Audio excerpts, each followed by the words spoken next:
यह दुनिया तेजी से बदल रही है और इसके साथ ही हमारे चारों ओर के हथियार भी नई नई तकनीकों के साथ उभर रहे हैं।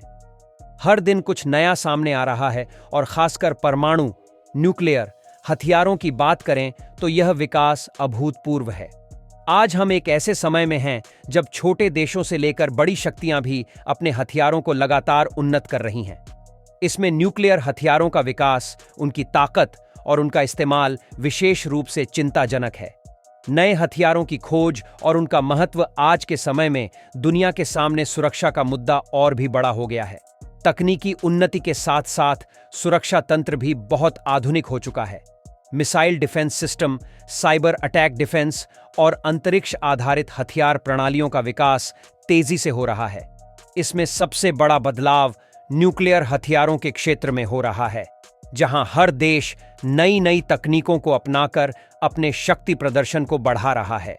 ये हथियार किसी भी देश के लिए सैन्य शक्ति का सबसे अहम हिस्सा बन चुके हैं, लेकिन इसके साथ ही इनके इस्तेमाल से होने वाले नुकसान की संभावनाएं भी बढ़ गई हैं।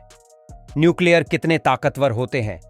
न्यूक्लियर हथियार अपनी विध्वंसक क्षमता के लिए जाने जाते हैं। इन हथियारों में इतनी ताकत होती है कि वे कुछ ही पलों में पूरे शहरों को खाक में मिला सकते हैं।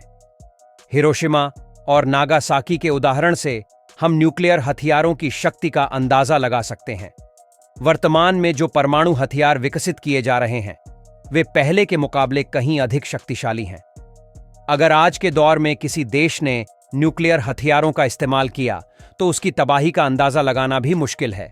नई पीढ़ी के ये हथियार न केवल बड़े धमाकों में सक्षम हैं, बल्कि उन्हें निर्देशित करने की तकनीक भी अत्यधिक परिष्कृत हो चुकी है।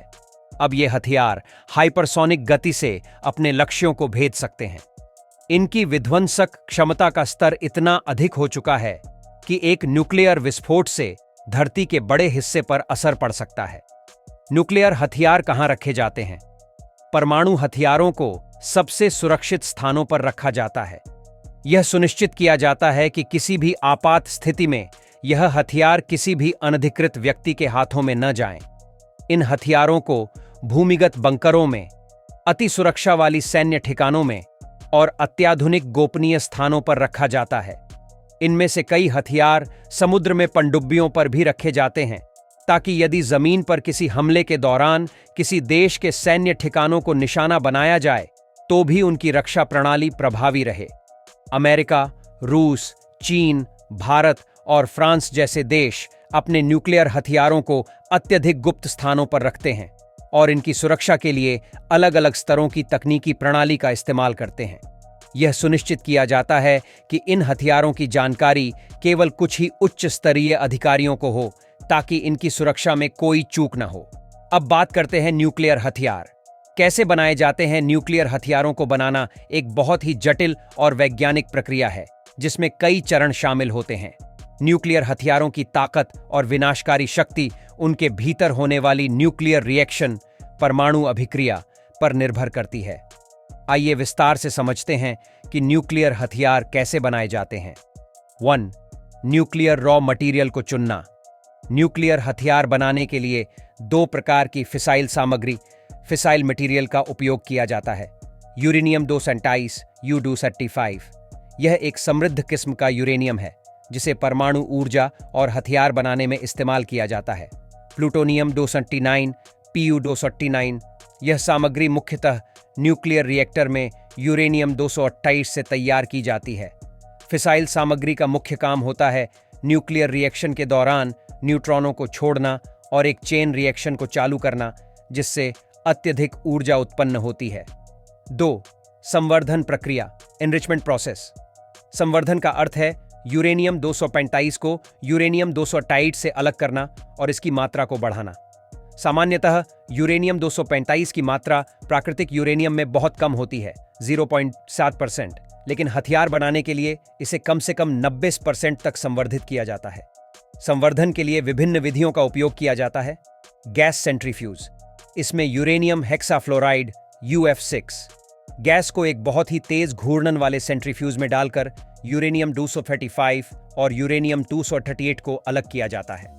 गैस डिफ्यूजन, इस प्रक्रिया में यूरेनियम हेक्साफ्लोराइड गैस को माइक्रोस्कोपिक झिल्लियों से गुजारा जाता है जहां यूरेनियम 235 आसानी से पास हो जाता है, जबकि यूरेनियम 238 पीछे रह जाता है। 3. क्रिटिकल मास का निर्धारण, determining critical mass. Critical mass वह न्यूनतम मात्रा होती है जिस पर न्यूक्लियर सामग्री में श्रृंखला अभिक्रिया, चेन रिएक्शन, स्वाभाविक रूप से चलने लगती है। जब एक न्यूट्रॉन किसी यूरेनियम 235 या प्लूटोनियम 229 परमाणु से टकराता है तो वह परमाणु टूट जाता है, जिससे अधिक न्यूट्रॉन उत्पन्न होते हैं और अन्य परमाणुओं को तोड़ने का काम करते हैं। इस प्रकार एक श्रृंखला अभिक्रिया शुरू होती है। 4. इम्प्लोजन विधि, इम्प्लोजन मेथड। यह विधि मुख्य रूप से प्लूटोनियम आधारित हथियारों के लिए उपयोग की जाती है। इसमें एक गोलाकार कोर में प्लूटोनियम 229 को रखा जाता है। इसके चारों ओर परंपरागत विस्फोटक, कन्वेंशनल एक्सप्लोसिव्स लगाए जाते हैं, जिन्हें बहुत सटीकता से एक साथ विस्फोट किया जाता है। यह विस्फोट कोर के अंदर प्लूटोनियम को संपीड़ित करता है, जिससे इसका द्रव्यमान सुपर क्रिटिकल हो जाता है और एक श्रृंखला अभिक्रिया उत्पन्न होती है। 5.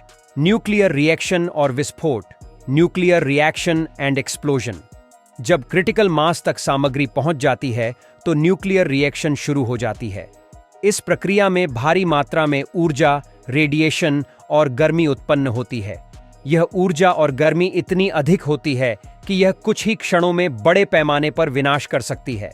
न्यूक्लियर हथियार का विस्फोट निम्नलिखित चरणों में विभाजित होता है। प्रारंभिक धमाका, पहला धमाका जो विस्फोटक से होता है। श्रृंखला अभिक्रिया, न्यूट्रॉन फिसाइल सामग्री को तोड़ते हैं, जिससे एक श्रृंखला अभिक्रिया शुरू हो जाती है और भारी मात्रा में ऊर्जा निकलती है। फायरबॉल और शॉकवेव, विस्फोट के बाद एक बेहद गर्म फायरबॉल बनती है जो सब कुछ जला देती है, और फिर एक तेज शॉकवेव निकलती है जो इमारतों और संरचनाओं को नष्ट कर देती है। 6. हथियारों की डिजाइन। न्यूक्लियर हथियारों की डिजाइन को दो मुख्य श्रेणियों में बांटा जा सकता है। गन टाइप डिजाइन, यह साधारण न्यूक्लियर हथियार डिजाइन है जिसमें यूरेनियम 235 को दो भागों में बांटा जाता है और एक भाग को दूसरे से बहुत तेज गति में मिलाकर एक श्रृंखला अभिक्रिया उत्पन्न की जाती है। इम्प्लोजन टाइप डिजाइन, इसमें विस्फोटकों का उपयोग करके प्लूटोनियम 229 को एक साथ संपीड़ित किया जाता है ताकि सुपरक्रिटिकल स्थिति उत्पन्न हो सके। 7. सुरक्षा और चुनौती। न्यूक्लियर हथियार बनाना सिर्फ एक वैज्ञानिक चुनौती नहीं है, बल्कि एक बड़ी नैतिक और राजनीतिक जिम्मेदारी भी है। इन हथियारों को बनाने के लिए एक मजबूत तकनीकी और भौतिक संरचना की जरूरत होती है और इसे नियंत्रित करने के लिए बहुत कड़े अंतर्राष्ट्रीय नियम बनाए गए हैं।